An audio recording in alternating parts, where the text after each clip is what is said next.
Assalamualaikum warahmatullahi wabarakatuh. Salam Pramuka. Sebelumnya, izin memperkenalkan diri, nama saya Anissa Aryani, NPM 21130210077 dari Prodi Pendidikan Matematika. Di video kali ini, saya akan menjelaskan TKK dan SKK.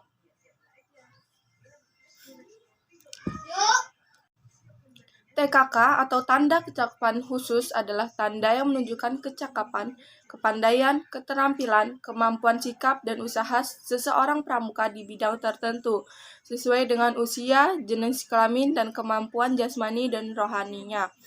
Nah, untuk mendapatkan TKK, seseorang pramuka harus mampu menyelesaikan SKK, syarat kecakapan khusus terlebih dahulu. SKK berlaku bagi anggota pramuka siaga, pramuka penggalang, pramuka penegak, dan pramuka pandega. TKK ini bersifat opsional bagi peserta didik, sehingga seorang peserta tidak dapat memiliki TKK yang berbeda dari peserta didik yang lain.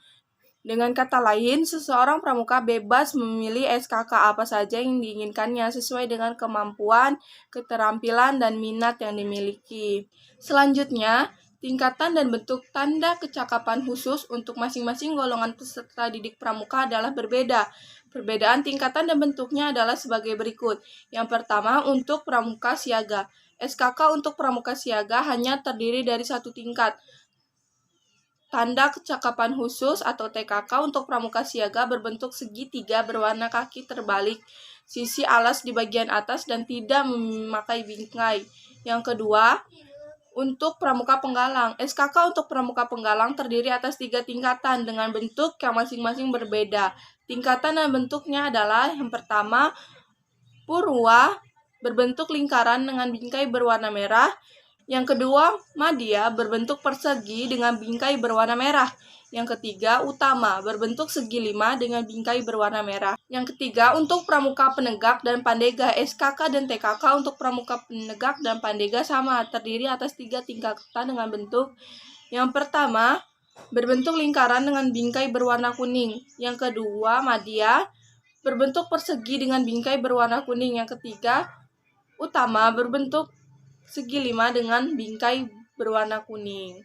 Nah, tujuan dan fungsinya yaitu untuk memotivasi anggota pramuka atas kemampuan, melatih kemandirian dan keterampilan anggota pramuka. Berbagai macam SKK dan TKK yang ada dikelompokkan dalam 5 golongan bidang, yaitu yang pertama bidang agama, mental, moral, spiritual, pembentukan pribadi, dan watak. TKK pada bidang ini memiliki warna dasar kuning. Contoh SKK TKK bidang agama, mental, moral, spiritual, pembentukan pribadi, dan watak adalah SKK Sholat, SKK Penabung, SKK Khotib, SKK Muazin, dan SKK Qori. Yang kedua, bidang patriotisme dan seni budaya. TKK pada bidang ini memiliki warna dasar merah. Contohnya, SKK Pengatur Ruangan, khusus pramuka siaga, SKK Pengatur Rumah, SKK Pengatur Meja Makan, SKK Menyanyi, SKK Pelukis, dan lain-lain.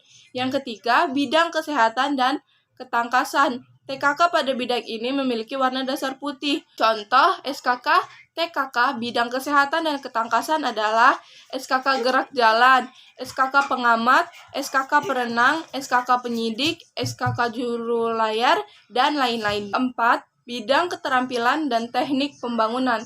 TKK pada bidang ini memiliki warna dasar hijau. Contoh SKK TKK bidang keterampilan dan teknik pembangunan adalah SKK Juru Kebun, SKK Juru Potret, SKK Berkemah, SKK Peternak Ayam, SKK Menjahit, SKK Juru Masak, dan lain-lain. Yang kelima, bidang sosial, peri kemanusiaan, gotong royong, ketertiban masyarakat, perdamaian dunia, dan lingkungan hidup.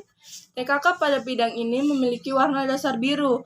Contoh SKK TKK sosial, peri kemanusiaan, gotong royong, ketertiban masyarakat, perdamaian dunia, dan lingkungan hidup antara lain.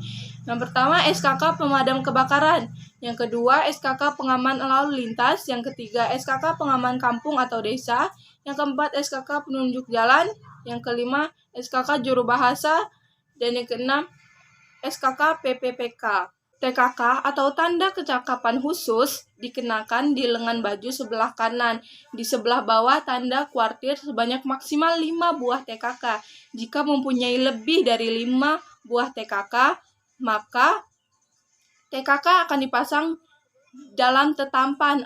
Tetampan digunakan sebagai selempang baju dari pundak kanan ke pundak kiri. Beberapa ketentuan lainnya mengenai SKK dan TKK yaitu yang pertama, hanya TKK yang ditetapkan oleh Kuarnas yang boleh dipakai. Kedua, yang berhak memberi TKK adalah pembina atau pembantu pembina yang langsung membinanya atau seseorang yang dianggap ahli dalam bidang tertentu. Yang ketiga, seseorang pramuka harus dibenarkan mengenakan TKK setelah yang bersangkutan menyelesaikan SKK, mencapai tingkat SKU atau siaga bantu bagi pramuka siaga, SKU rakit bagi pramuka penggalang, dan mencapai SKU bantara bagi pramuka penenggak, dan dilantik sebagai pramuka pandega bagi pandega. Yang keempat, seorang pramuka tidak diperbolehkan memakai TKK untuk golongan peserta didik di bawahnya. Misalnya, penggalang memakai TKK siaga, penegak memakai TKK penggalang, kecuali pramuka pandega yang boleh memakai TKK tingkat penegak. Yang kelima, TKK yang tingkatnya lebih rendah tidak boleh dikenakan bagi setelah meraih TKK sejenis yang tingkatnya lebih tinggi. Semisal, setelah mendapatkan TKK menabung tingkat madya, maka TKK menabung tingkat purwa harus dilepas. Yang keenam, TKK tidak berlaku untuk pembina, andalan, anggota MABL, dan pramuka dewasa lainnya. Sekian yang dapat saya jelaskan. Apabila ada kurangnya, saya mohon maaf. Terima kasih. Wassalamualaikum warahmatullahi wabarakatuh. Salam Pramuka.